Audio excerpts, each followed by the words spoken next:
This is the paper of January attempt, आप copy में लिख देना जनवरी 25। प्रोबेबिलिटी के जो जो क्वेश्चन है मैं कराया था आपको पिछले 2 अटेम्प्ट के। सबसे पहले क्वेश्चन नंबर 80 देखो, क्वेश्चन नंबर 80 80। एक बार करें आप लोग ट्राई, क्वेश्चन नंबर 80 फटाफट करो। Let A and B two possible outcome of a random experiment, probability A equal to 1/3, A union B equal to 1/2, B equal to x. Find the value of x if A and B are mutually exclusive and exhaustive. करो try करो, देखो आप data. इतनी देर में तो question ही हो जाना चाहिए, जितनी देर में तुम देखने का टाइम लगा रहे हो। Probability A equal to 1/3, A union B equal to 1/2, probability B equal to x. You need to find the value of x अगर म्यूचुअल एक्सक्लूसिव और एग्जॉस्टिव इवेंट है तो। अच्छा बताओ, म्यूचुअल एक्सक्लूसिव है तो ए यूनियन बी किसके बराबर होगा? P A into P B, P A plus P B है ना, तो निकालो। तो आप इक्वेट कर दोगे 1/2 is equal to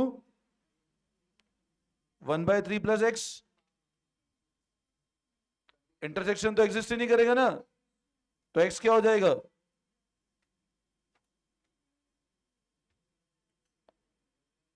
answer is 1/6, option number B. समझ में आया? Probability A union B equal to probability A plus probability B.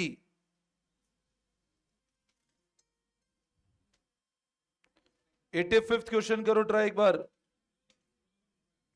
A random variable has the following probability distribution. बताओ एक बार। A random variable has the following probability distribution. Expected value मतलब क्या होगा? Mean निकालना है, कैलकुलेटर पे ही कर लो। पहला तो 0, 1 इंटू 1/3, तो 1/3 प्लस डायरेक्ट हो जाएगा 1/2 प्लस 3/5। कैलकुलेटर पे ही कर लो पूरा लिखने की बजाय, तो 1/3 प्लस 1/2 कैलकुलेटर कर लो ना, 1/3 प्लस 1/2 प्लस 3/5 कितना आ रहा है? 1.43 आ रहा है। तो ऑप्शन नंबर ए। समझ में आया? क्लियर है? जनवरी 25 क्वेश्चन 85 है ना ये? हाँ एक मिनट, ये वाला क्लियर है? क्वेश्चन 80 पे आ जाओ, 80 का B.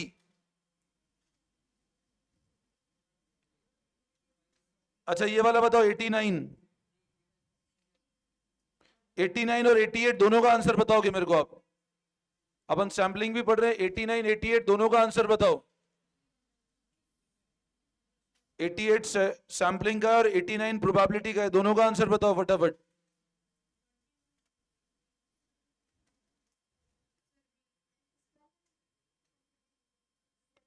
Drawn conference with replacement बोला है, 7 into 3 नहीं करना है। ऐसे क्या गड़बड़ कर रहे हो? 7 into 3 थोड़ी ना करना है, 7 की पावर क्यूब करना है। 343 आ रहा है। The total number of sample that can be drawn with replacement 343। समझ में आया?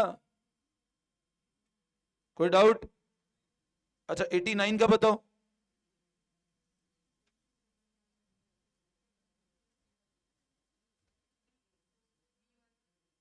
89,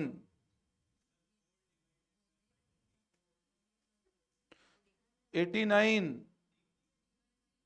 probability A equal to 1/5, probability B bar equal to 3। ढंग से पढ़ो, प्रोबेबिलिटी बी बार बोला है यहाँ पे, मतलब कॉम्प्लीमेंट्री ऑफ बी है ये। तो प्रोबेबिलिटी बी कितना हो जाएगा? और ए और बी म्यूचुअली एक्सक्लूसिव है तो क्या होगा? 1/5 प्लस 2/5 बी। ये बी बार है, ध्यान रखना, यहाँ जल्दबाजी में गलती कर देते हैं बच्चे। जैसे 7 into 3 किया ना, वैसे गलती कर, अब आते हुए क्वेश्चन गलत करके आ जाते हैं फिर। प्रोबेबिलिटी बी बार है तो बी हो जाएगा वो, है ना, 3/5। समझ में आया? हो गया? क्लियर है? 92, ये तो वही बता सकते हो, जिन्हें कोरिलेशन पढ़ा उनसे हो जाएगा ये वाला। 1 minus R square point 1 minus 0.64 तो 0.36। इजी पेपर है बिल्कुल। 92 है वैसे ये।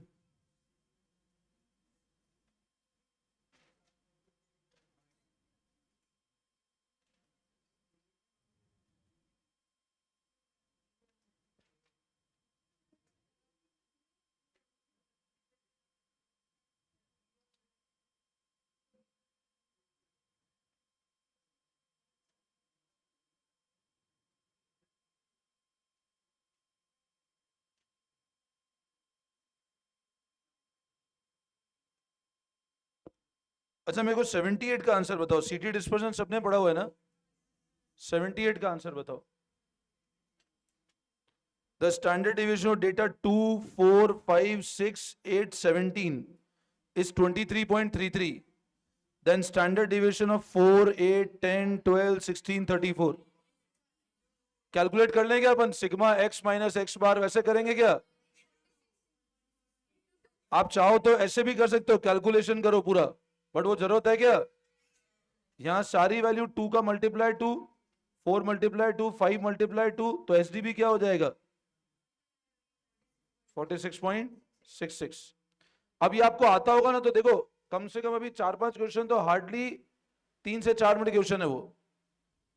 मतलब अपने को अगर कंसेप्ट आइडिया, आप इसको कैलकुलेट करने बैठ जाओ पूरा, एक्सपेक्टेड वैल्यू में पूरी टेबल बनाओ और फिर करो। यहाँ पे कोई अपने को प्रेजेंटेशन नहीं करना है, तो ऐसा नहीं अपन रफ में पूरी टेबल बना रहे हैं, एक्स पी एक्स इंटू कर रहे हैं, तो फिर टाइम वेस्ट कर रहे हो। मतलब जो क्वेश्चन फटाफट होना चाहिए उसमें तुम ज्यादा टाइम इन्वेस्ट कर रहे हो। अभी वैसे तो कोरिलेशन रिग्रेशन में क्वेश्चन बताऊंगा तुम्हें बहुत फटाफट। अब जैसे ये वाला बताओ 79,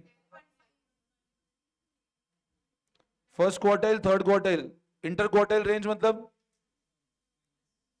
Q3 minus Q1 upon 2, semi inter quartile range बोला था ना। और सिर्फ इंटर क्वार्टाइल रेंज पूछता है तो Q3 माइनस Q1, ये भी लिखवा रखा है मैंने आपको।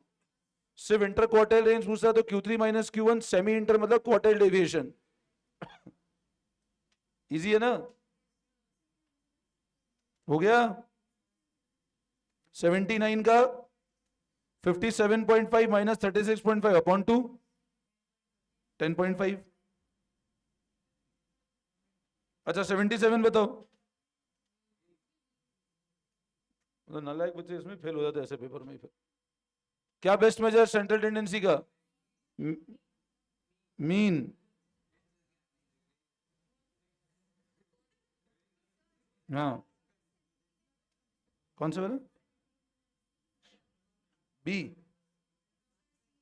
सी आ रहा है। हाँ 79 का सी आ रहा है, 78 का बी आ रहा है। 77 का मीन है।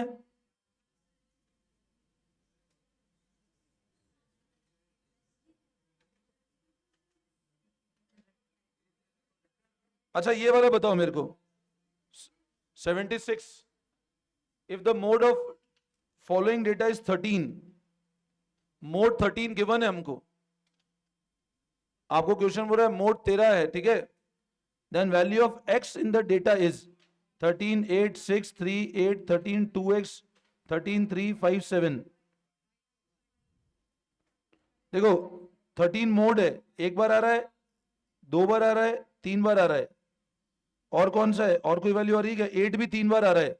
तो आप 13 एक बार और चाहोगे ना, एक बार, तभी तो मोड बैठेगा 13। आप देखो ना इसके अंदर 8 भी 3 बार आ रहा है, तो आप जब तक ये इंश्योर नहीं करोगे कि ये वाली वैल्यू कितनी बन जाए, तब तक मोड 13 नहीं बैठेगा ना इसका। तो आप x की वैल्यू पुटअप करो, क्या 13 बनाएगी? अब अगर 6 पुटअप करे तो 2 इंटू 6 12 प्लस 3 15, वो नहीं होगा। 5 पुटअप करे तो 2 इंटू 5 प्लस 10 3 हो जाएगा 13, तो इट इज 5। समझ आया?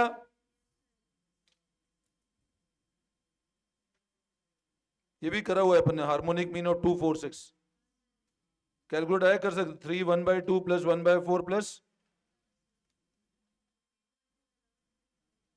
3, नीचे मेमोरी में ले लो, 1/2 प्लस 1/4 प्लस 1/6 क्या आ रहा है? 3.27 आ रहा है। एवं 3.3 हो जाएगा, अप्रोक्सीमेट आंसर है ना।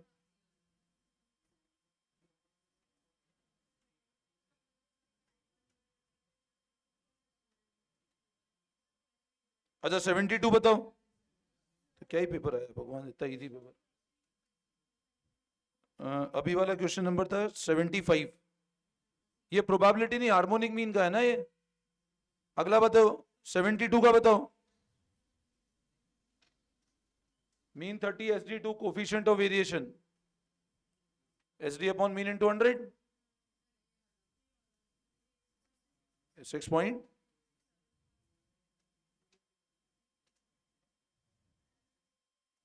समझ आ रहा है, कोई दिक्कत? अगला x और y का रिलेशन ये है, 4x plus 2y plus 12 equal to 0। Mean deviation x का 4.5 है, तो मीन डेविएशन y का निकालना है। हो गया, वाह। 9 आ रहा है। Modulus b into mean deviation x into mean deviation y कराऊं क्या, है ना। Simple 2y equal to y equal to a plus B X करो। Mean deviation y equal to modulus b into mean deviation of x। कितने questions हुए अभी अपने?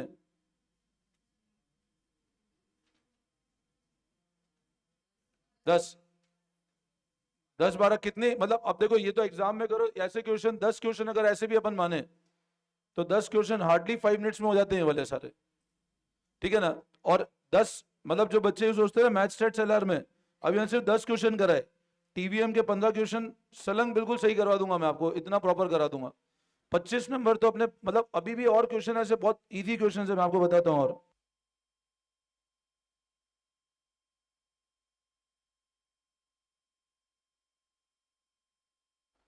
Non probability हमको पढ़ना बाकी है, ठीक है,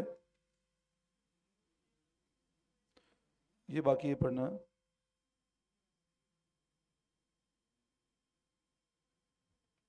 ये फिर बाकी स्टैंडर्ड एरर, ठीक है, बाकी तो एलआर के हैं क्वेश्चंस।